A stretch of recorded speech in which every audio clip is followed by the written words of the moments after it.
when we're a smaller team, we don't realize that, man, like my human touch is actually a major lever that other people are spending millions of dollars that they wish they could be like what we can do.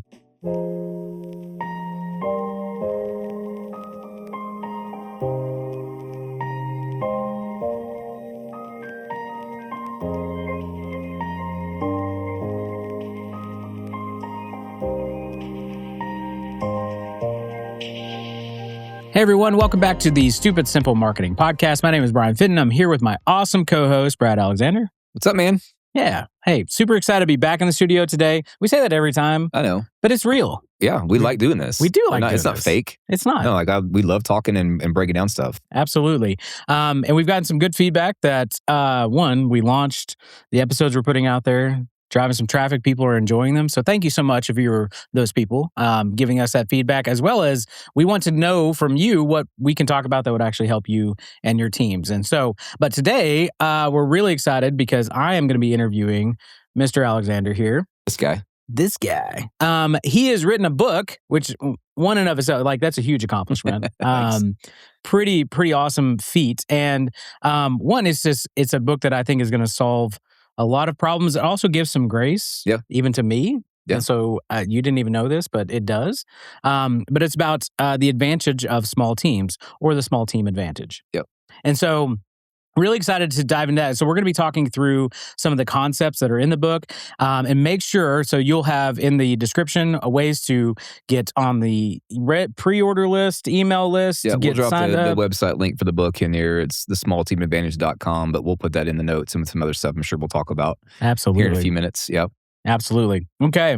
Well, hey, let's get into this. So, really, what is a small team advantage? And honestly, where did that conviction come from you of helping these, people? Like, again, I'm a guy who apologizes. Hey, we got a small team. We have a decent sized team, but it feels like we should, you're working with enterprise companies and whatnot. So you do this and talk to these teams in general. And so do you feel that come out of them of like, we're so sorry, we're a small team? Yeah. And okay. So tell us a little bit about that. Where did that conviction come from to help these small teams? Yeah. So, I've been working in marketing and consulting for a lot of years, and I've worked with mom and pop shops. I've worked with like $300 million companies, like all along the gamut in different ways. And there is this definite window of folks who are kind of in this, like, I would say under $30 million range, really kind of in that 5 to 15 million or below, that where you have a great service, you have a great product, and you're trying to get it out into the world. And then I would come in as a consultant and be talking to these folks and just working with them. And they're like, yeah, like we only have like 4 or 5 people, and we're kind of, but we still, and like it's this demeanor of like, almost like a dog that has its tail tucked between its legs and kind of is sorry for being there, but they're still happy and want to do things. And I just started noticing this for sure. And then even with my own internal tension, because my team is like 3.5 to 4 people depending on the day, and sometimes I'd be talking to in sales calls and then be like, and I'd find myself being like, now I only have like 4 people, I just wanted to have that disclaimer just in case they were expecting something else.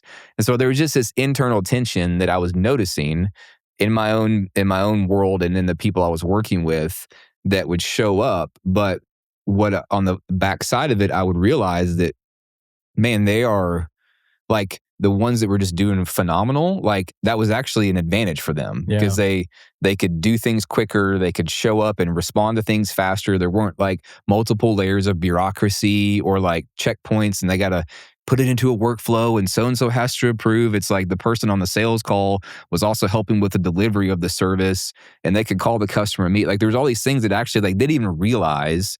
Like you are actually a lot easier to work with in a lot of ways than some other options who are much bigger shops. Yeah. And so it was kind of this just idea of the conviction of like, I don't think that being a small team, the only reason a small team is a problem is if you think it's a problem. Yeah. And if you start to apologize for it, then you're like, okay, this is an issue, versus like, okay, how is this actually a strength for me? And I tried to scale up and got bigger at one point, and I just hated it. And I pulled back and I was like, you know what? The fact that we are the size we are actually helps us do the work that we do better. All I have to say is I kind of started to sit in that ownership of it, but then talking to other companies that I was coming in as a consultant with, helping them find that stuff and find those strengths and leverage them. A lot of them were already doing it. They just didn't realize that they were doing it, if that makes sense. Oh, absolutely.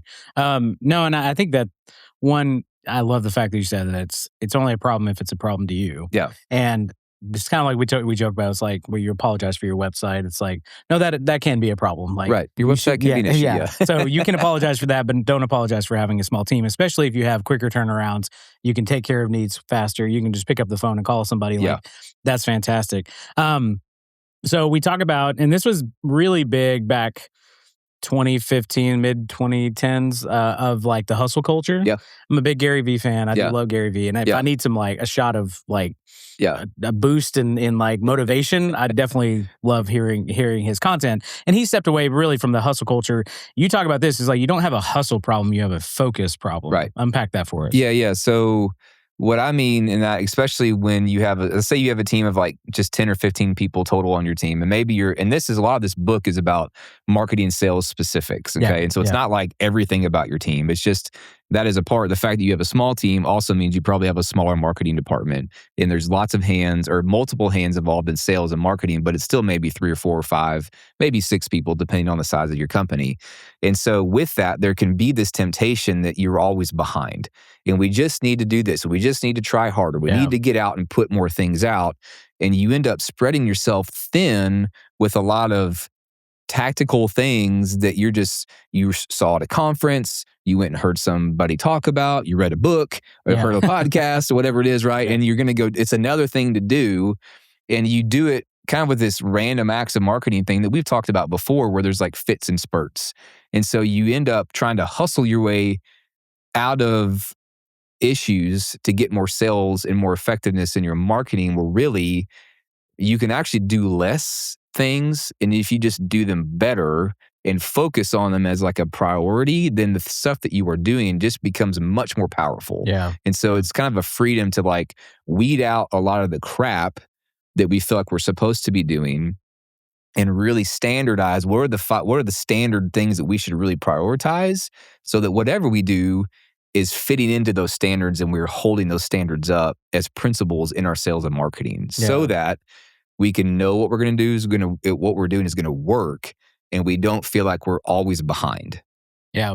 No, I love that. Well, and you talk about, I mean, this framework that you talk about in the book, you said you didn't invent this, but you just kind of discovered it. Yeah. And so tell us about that. But then also, you have a great client story of the landscaping company. Right. And so I'd love to hear, kind of tie that in. With So, so it wasn't like Brad went off on a mountain somewhere and was like praying to the marketing gods, please give me the perfect thing to do. Let's showed up. Yeah. And then I showed up and I'm down the mountain with all of the revelation. That's not what happened. What happened was there's about this, as I was doing work and I shifted into a lot of work that I was doing in a messaging consulting. I'm a StoryBrand certified guide. So people come in and hire me a lot to like, we don't know how to talk about our business. Our copywriting's not very clear.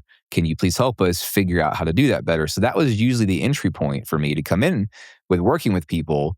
But while I was coming in to do work with those clients, especially over the past 3 or 4 years, there was a period of time where I was also reading a couple of books. One was Unreasonable Hospitality, which is phenomenal by Will Guidara.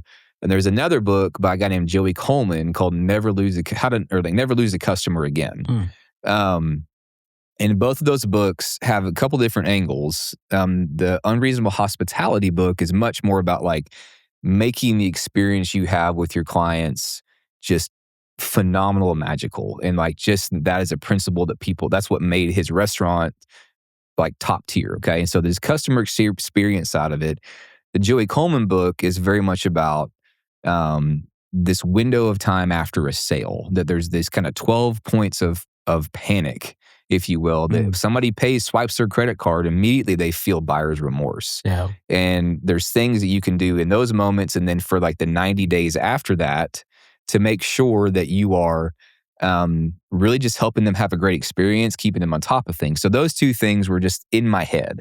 Okay. And so there was a landscaping company that I was working with. It's not the Northern Virginia one. This was a different one. And they came in and I had these messaging conversations.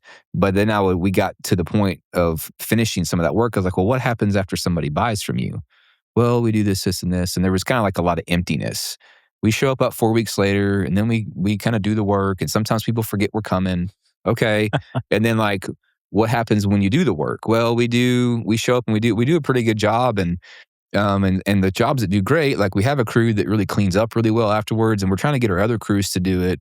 And those crews are the ones that people kind of complain about because they kind of leave a mess. And so it was just this whole like, it was like the fog lifted a little bit with this one specific business. All the stars aligned. Is like, you have a messaging issue, but you also have some other things here that, as I was reading these other books, I could see that they weren't doing well, that I felt like if they would do all of them, Yeah. it would make a lot of impact instead of just, we got to get new customers. We got to get new customers. We got to get new customers. And so it was really like the fog lifted, and I saw this pattern for them, but then other clients that I had worked with in the past that were just killing it, I was like, oh, they figured some of these things out after the messaging piece. Yeah. Yeah. They had the service side of it or the communication side of it done really well. And I was like, and so I just observed that, and I was like, I think there's something here that people need to be paying attention to. Yeah, yeah. That's pretty incredible. And again, especially a guy who's in the sales side and the marketing side, Yep. you have to be, luckily we have some people on our team that really focus on the hospitality piece. Even coming into the studio. So Lucas on our team upgraded our water. We now have like mineral water Yeah. if you want, Topo Chico. And Yeah. there's like all those little things that I hadn't thought about. I'm not that Yep. I'm the guy that's like, hey, let's create great content. It's like, well, there's a whole experience actually of Right. creating great content. Right. And so I love the fact that you have been able to put those together.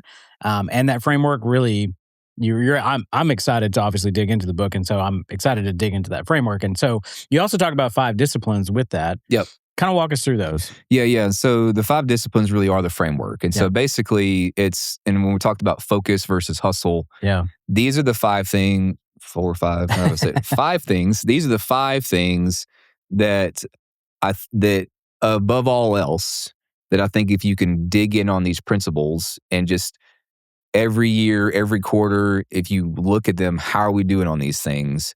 Then this is where you get a lot of permission to stop doing a lot more and just to make these things better. If you will do these things, you will see a phenomenal return on the investment of time and energy and human capital, whatever and money, whatever it is.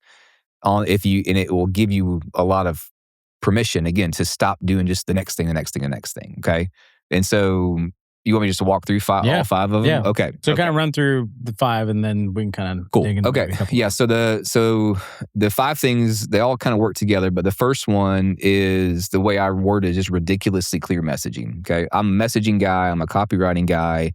I'm a positioning guy. That's where I cut my teeth in this world. But if a universal principle of any business thing, marketing and sales, and then even like customer communication, is if you say things that aren't clear, that are overstuffed, that are clunky, clever, business jargon, it makes all that stuff harder to produce results. Yeah. Messaging is a universal lever that makes everything better. It makes your website better. It makes your pitch decks better. It makes your sales calls better. It makes your emails better. It makes the customer interaction points afterwards better if you're trying to be simple and clear. It makes things that you deliver, in your customer experience, you can say it more succinctly. It's just a universal lever that you pull that instantly just makes things better. Yeah. And so a lot of us kind of know that, but we don't know how to do it. And so we do, well, I'll just run some Facebook ads. Well, what if you made your website messaging better? What if you made your emails better? They just have so much more of an impact. And so if you can kind of, that ridiculously clear messaging is number 1. If you can prioritize that, find the places where you need to fix it and fix it. The second one, it's refreshingly proactive communication. And I say refreshingly, because most communication that we give to customers is reactive. Okay. And so refreshingly proactive is like, as the receiver of that, like whenever you get stuff you hire somebody to do something for you and they anticipate your questions and they reach out to you and tell you what to expect before you ask, that just immediately builds trust. Yeah. But there's this gap where people tend to like, sweet, we got the credit card swiped, and then there's crickets. Yep. And it's like, to you, you're getting to work, but the client doesn't quite know that yet. And that silence, it starts them, is they start to question things. Yep. And so, and it can kind of feel like neglect. And so that, even that little matter of after somebody pays you money and then they're getting the service done, if you have regular proactive communication points, it's refreshing to them, makes the experience better. And then when problems show up later, which every project has a problem, Yeah. they just, the research shows that people, they're like, okay, like they might be disappointed, but not like, how dare you? It's not like, we haven't heard from you in 8 weeks and now there's an issue. It's like, okay, we've been kept apprised the whole time.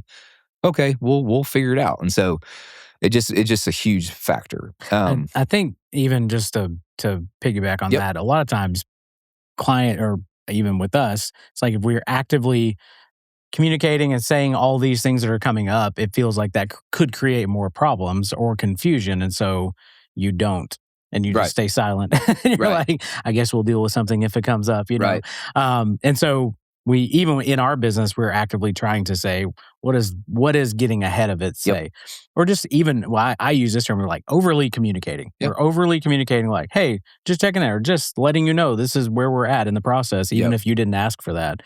Because I think there is grace when there becomes a problem, and because it never fails. There's always something, or a little bit of, I forgot this, or something happens on either side. And so there are no perfect projects, but it definitely helps along the lines. Yeah, and this really applies way heavily in a service industry. Yeah. Whether it's business to business, whether you're an agency serving somebody else, whether you are a home service company, whether you're a professional service, that's really where this makes a huge difference. Like I've got a CPA friend of mine that I joke with, where like he's really built his business and a lot of his credibility on being somebody that will call you back or email you back the same day. Yeah. Because we kind of laugh about that. It's like, hey, you ever have a CPA and you try to get a question answered and they take a week and don't even reply to you, and maybe longer than that, because they're cranking their numbers and thinking, oh yeah, I got that email.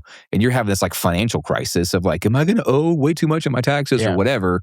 And it's like, if you just, hey, I got your email, I'll respond to you tomorrow. Like just that little, it just, okay, cool. It just helps you not distrust people. It helps you like, okay, they can handle it. They know what they're doing. And so, and again, if you can anticipate stuff and be extra proactive, man, it's like, it covers a multitude of sins afterwards. I love it. You have ridiculously clear messaging, refreshingly proactive communication. The third thing is an unforgettable customer experience. When you have a service business, which the book is really written to those kind of businesses, when you have a service business, a lot of the times your service is the product, right? They don't buy a financial plan and go hang it on their wall. Yeah. Right? You don't buy a will and trust and then go home and eat it. Yeah. Right? Like it's something like you need something done at a high level, but the service is really the product. It's not necessarily like buying a pair of shoes or something to eat. And so it's hard to make that feel like, because when I go buy something at the store, you get it, you take it out of the package, and there's like a dopamine hit that your brain gets like, oh, I got the thing, right? Yeah. And that's how it works. You don't have that with a service business. It's immediate like, did I make the right decision? I'm not sure. And so where you have the opportunity as a service business to get a lot of ground with those customers is to do something unexpected or multiple things unique and elevated in your service experience that makes you stand out from everybody else. Yeah. And it doesn't take a lot of heavy lifting. This could be just like a personal phone call. It can be a handwritten note. It can be like a quirky gift based on something you learned about them in the initial sales call that after they bought from you and you kind of finish, hey, and here's a shirt from that band you like. I don't know. Like it's just something that shows that you noticed them. Yeah. You can go crazy and if you have a high luxury business, you should probably do some things that are bigger than that. Yeah. But if, for the mom and pop shop or whatever else, it's just like that service element is what endears people to you. And so if you can have something that people can remember, then they're more likely to refer you. Yeah. I love that example. And this is obviously the ridiculous hospitality. What's unreasonable hospitality? Yeah. There's an R word there. I'm giving you a lot of adjectives already. Yeah. So I'm sorry. Yeah. That's great. That's great. No, but I think in that case, like we just this week on our team members, we do a lot of event coverage and documentation and Yep. photo and video and all that, and it's not really a tangible thing that they Yep. get at the end of it. But we have the heart for the planners and the marketing people who are trying to put this event on and make it successful, and so we know the come down off of that event is pretty drastic after like event flu or whatever it is. Yeah. And so one of them came and was like, hey, what if we had like an event recovery package, which is like fuzzy socks and like some tea and some, maybe a favorite movie or something like that. And I was like, that's actually a really good idea. Again, something I'm not good at. And Yeah. so I looked at that, and we haven't done that yet. So maybe when this comes out, we will have that implemented. Right. The little things like that. One thing that I did quite a while ago, we had a client that really we enjoyed producing their podcast, and I was in the production on some of it and showing up to the recordings, and he just kept talking about how he was taking drum lessons, and I actually ended up the car cymbal thing, little finger symbols, the little finger, because you're always like drumming in the car, and drummers are the worst for that. I have my brother-in-law, I love him to death, but he just drums on everything. And so I saw that pop up, and I was like, oh, this would be really. And it was funny because it took him off guard because he didn't know what it was, and he was like, I've never seen this before. And so it felt good to me as an intentional. I was like, oh, cool, man. I'm glad you. And he's like, I enjoy this. This was, it was something that obviously stuck out in his mind. And I felt good about it. I was like, I paid attention to that, and I thought it was cool for him because, again, we want to treat our clients like friends. Like I would buy that for a friend as an interest. Now, there are things that we have spent a lot of money on that end up the clients just like, oh, cool, thanks. Right. Yeah. It has no personal meaning to them, or they don't care. Like, especially coffees. I love coffee. Right. But there are a lot of people out there that just don't care. It's not that big a deal. Yeah. Right. And so spending a lot of money on that. So I think you said it's like listening for the little things, or just even a handwritten note, or, a whole case of Coke Zero that you gave to Steve Blair. I did. Which is a great, I always love that example too. Yeah. And so it is the paying attention to the little things. Yeah. And I think the principle behind it is that the whole part of this engine of this book is that when you do less but do it better, then you're more likely to get referrals, which is a major part of most people's business. Like it's a whole farming system to just really leverage the relationships and do it well. And nobody refers somebody else because of their efficiency. Nobody refers you because of how great your workflows are. Yeah. Nobody refers you because of how your CRM has everything automated. Right? They refer you because they have a story to tell. Oh, you'll never believe, or they did this, or it was really cool. Like they surprised me, and like give somebody a story to tell. That's all. You're trying to plan that out and give somebody something. And so that's what makes your customer experience unforgettable, because you do it intentionally ahead of time. Yeah. So in the book, there's like a graphic. Basically, there's like 3 levers if it's like a flywheel or something, a fan, if you want to call it that. And so you have ridiculously clear messaging, refreshingly proactive communication, and you have an unforgettable customer experience. And then there's the momentum builder is annoyingly relentless consistency. Okay. Annoyingly relentless consistency, meaning this isn't something that we're going to do once and put some energy behind it for 2 weeks and then we stop. It is you pick 1 or 2 things in your tactical, whatever it is, that you were just hitting that over and over and over again. And so instead of doing, again, the hustle side, I got to do a lot of things all the time. How can we make our messaging better? Are we consistently being good with our messaging? Are we consistently being proactive in our communication? Are we consistently delivering a memorable customer experience? Mm-hmm. And so that those things over time, I tell the story in the book about like a bike tire where like you can grab the outside of it and spin it, when it's upside down, you're working on it as a kid, and you grab the tire and like, oh, you watch it go fast. You're trying to hit the outside of it to make it go, right? Yep.